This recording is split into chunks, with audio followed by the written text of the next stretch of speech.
Go ahead. Hi everyone. For several years now, the Leukemia and Lymphoma Society has been an important part of my daily life. Through the Society's team and training, fitness and fundraising program, I've run and cycled and swum my way across 17 finish lines all over the country with thousands of like-minded people.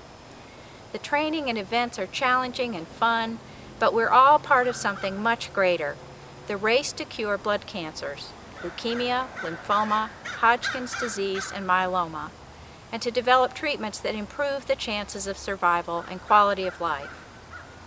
For me, this is a very personal journey, having lost my dad to acute multiple myeloma, not to mention the many friends I've made and lost along the way. I can't help my dad, but I can help others who suffer from these insidious diseases.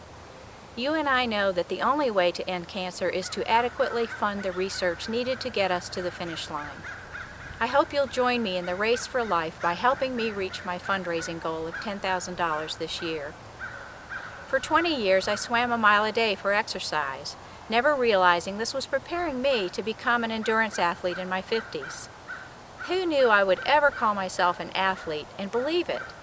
I ask you now to help me to help others by making a generous, tax-deductible donation to the Leukemia and Lymphoma Society by clicking on my webpage featured on your computer. I hope you'll share this message with as many friends as possible. It helps to pay it forward. Thank you and God bless.